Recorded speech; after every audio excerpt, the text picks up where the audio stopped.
Con Leche, la voz de los latinos en el mundo. Les habla Lilia Galindo. Me acompaña Thomas Elias.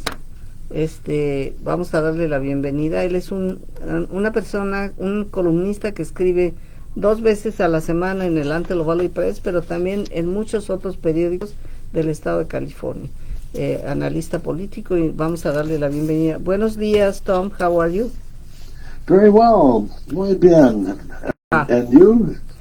También. How are you doing? También estoy muy bien, muy contenta de que estés en nuestro programa, porque finalmente podemos hablar en español. No, just kidding. I told you that I was so happy because we were going to be able to speak Spanish, our conversation in Spanish. But unfortunately, not for long. not yet. You never give up. Never give up. Long way to go. Anyway, we need to talk about the recall election that's coming up in September today, because tomorrow evening at midnight is the deadline for candidates to file papers to get on the ballot as potential replacements for Governor Newsom. Mm-hmm. And we have a situation that's very different from what we had in 2003 when Gray Davis was recalled. The only governor in the history of California or the United States that's ever been recalled from office was Gray Davis. And they're going, the Republicans are trying for a second one. Now, the difference is that there are a couple of major differences. First, there is no star. There is no big star running against Newsom the way Schwarzenegger did the last time. And even with Schwarzenegger in the field, the yes vote on the recall was only in the around 46%. It wasn't really a landslide to get rid of Davis. And it was a landslide to put Schwarzenegger in. And one of the big differences, another big difference, is there was a major Democrat in the field then. Cruz Bustamante ran, and at the time, you remember Cruz Bustamante was a lieutenant governor. He had been Speaker of the Assembly. He was basically the highest ranking Latino politician in California at the time. And he was running. He didn't have a prayer against Schwarzenegger. People thought Schwarzenegger was cool, and it would be cool to have a governor. Nobody thinks that about any of these Republicans that are running now. And it's only Republicans that are running now. And I'm going to let you translate that. Okay. Dice que el día de hoy vamos a hablar del esfuerzo del recall, o sea, de remover al gobernador Gavin Newsom del poder. Dice, y entonces el día de hoy es el último día para que un candidato se pueda registrar nuevamente. Dice, el gobernador Davis fue el único en la historia de California que fue removido. Y dice, bueno, la diferencia ahora es que no tenemos ninguna gran estrella como fue el Terminator corriendo en contra de Gray Davis. Dice, y la desventaja ahí es que había otro candidato demócrata que era Cruz Bustamante, que corrió en contra del gobernador Gray Davis. Y Terminator no ganó más que con 46%, quiere decir que no era un voto aplastante. Let me ask you something, because I have the doubt. It's possible that not many people vote in that election, and that it's possible. Yes. If the Republicans are more motivated, and many people still think that the only important election is the presidential, and they don't go out and vote, they could win if we don't pay attention to this. This is in fact possible. This is what the Republicans hope for.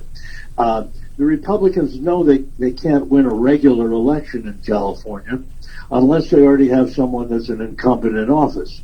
If they have someone that's already in office, it's tough to get somebody out once they're in.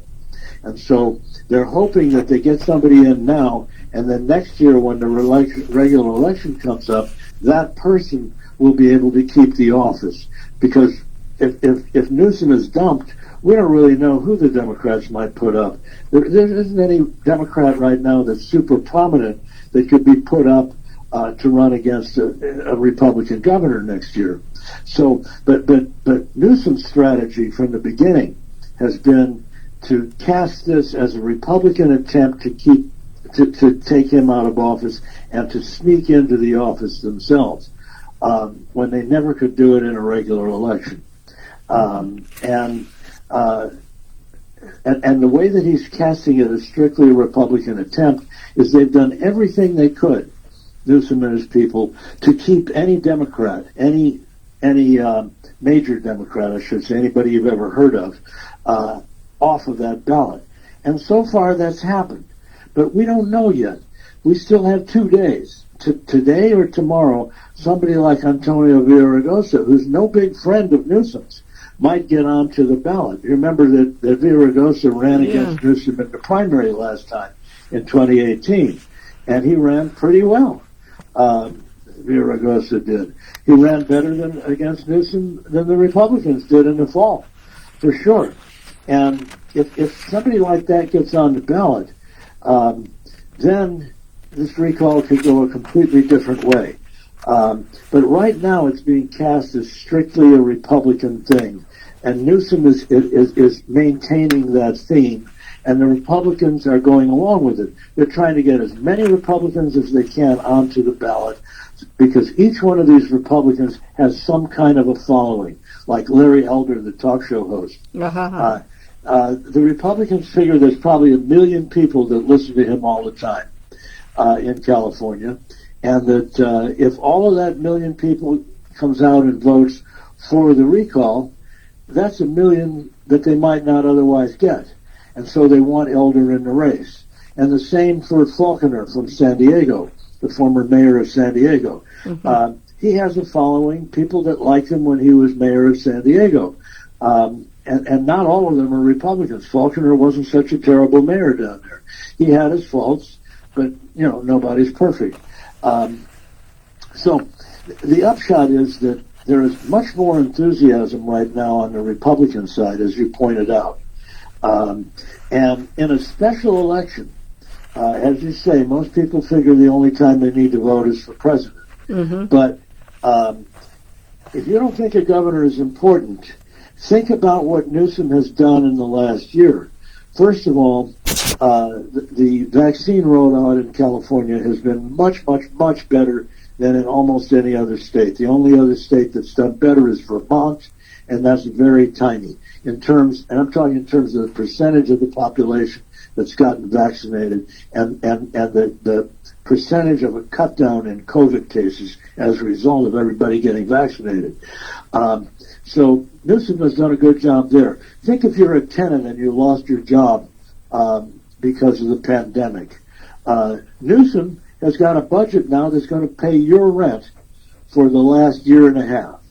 Mm-hmm. There's enough money in there to pay everybody's rent who lost a job because of the pandemic for the last year and a half. You think that a Republican governor would do that? No way. It's going to be another Pete Wilson. So it matters a lot. And if Democrats don't start to get a little bit interested in this and to get determined to vote no, then they could be in trouble. Let me translate all that because, good. Fíjense, estamos hablando de la elección para remover al gobernador Gavin Newsom. Y dice como los republicanos, estábamos hablando que el riesgo de que lo pudieran remover y que ganaran los republicanos, había ahorita como 7 candidatos, es que la gente no entendiera de la importancia de este voto y no saliera a votar no por el recall. Entonces es lo que los republicanos tomarían como ventaja. Ellos dicen que esta es la única estrategia, la única manera donde podrían colocar a un gobernador, porque dice, ya que estás en el puesto es muy difícil que alguien te gane.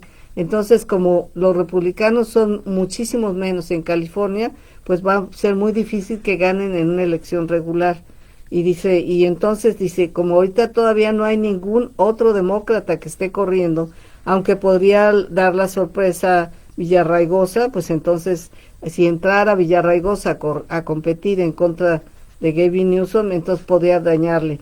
Pero dice, pero los republicanos, bueno, ahorita anunció Larry Elder, que es un comentarista de Fox, que tiene muchas personas que lo miran, también el que era alcalde de la ciudad de San Diego, que también tuvo más o menos, fue más o menos popular. Pero dice, pero lo que tienen que entender las gentes que tienen que salir a votar, ¿no? Es que lo que el gobernador Gavin Newsom ha hecho, primero manejó las vacunas mejor que para ningún otro estado. El único estado que va mejor es Vermont, pero tiene una población mucho más chiquita.